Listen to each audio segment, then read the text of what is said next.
Hello everyone, my name is Evila Briones and I'm here to talk to you about the elements of a homemade candle. Now, when you see candles, you oftentimes there's all these scents and aromas and different things and I don't know about you, but I thought there was more involved in making a candle. And I'm here to let you know that there's not really a lot of items that are required to create a candle. Now, the reason I chose this topic was because the flickering flame reminds me of a campfire. And the campfire, the flame of a campfire really makes me feel comfortable and at peace. And which brings me to my first point and the first thing that you'll need for creating a homemade candle. Now on Adeldor's do it yourself YouTube video, the first thing that you'll need is the heat source. Now, the heat source can come in many different forms, such as Crisco or lard, which are homemade, and well, they're not homemade, but they're household items. And you can also use things such as paraffin wax, beeswax, and if you want to add a little color in it, all you need to do is add some crayons. You can choose the color that you like, but the crayons are optional. It's not a necessity and it's not a must to make the candle work. Now, in Barbara Jones's book, Candle Making Made Easy, what I found it was that you'll need some type of container that won't shatter easy. And there's a couple of different options here. You can use something like a mason jar, and this is just an example of one mason jar, and they also come in various shapes and sizes.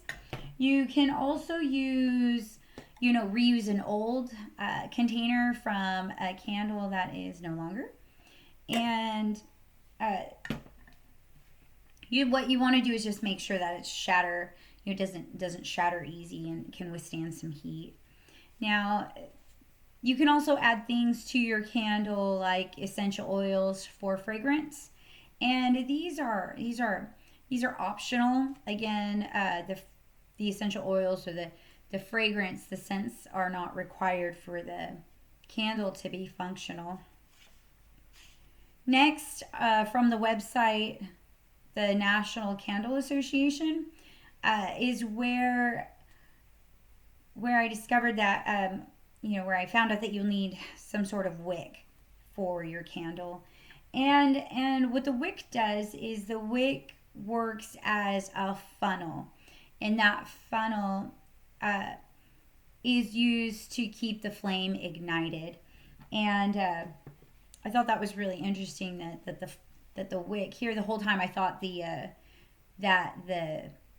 the wax, or the lard was what you needed to keep it lit, and yes, this is true in to some level, but without the wick there wouldn't be a way to funnel the fuel to the flame. And now what you can use for the wick is you can purchase an already made wick, or you can use, it's 100% natural cotton fibers like yarn, or some sort of or you can use like a twine. And the way that works is you would cut it to length, and bigger containers will need more than one wick. It really just depends on the size. And what you'll do is you'll take that wick or the twine or the cotton fiber, and you'll tie it to these washers. Now you'll put the washers together and you'll tie your wick here, and then this will weight it down. And I thought that was interesting. I would have never thought of weighting down a wick and to keep it in place, but it keeps it from moving around. And now, there's not a lot of ingredients that goes into making a homemade candle. The three ingredients that are needed is the heat source, which is the wax or the lard or the Crisco or paraffin wax. But the homemade ingredients or the home ingredients, the ones that you'll find around your house is mainly the lard, which is also called manteca, or Crisco, and the other ones that you can purchase at a store if you'd like. And candles can create so many different scents and aromas, and then you could be creative with your colors. To But the main point of making a candle is to generate light. So whatever ambiance or setting that you would like to create is completely up to you. You could be as creative as you'd like, or you can keep it as simple as you like. The takeaway from this is that scents, fragrance, and color is not a requirement for making a homemade candle. And you can make them from simple elements that you have hanging around your house, or you can get creative and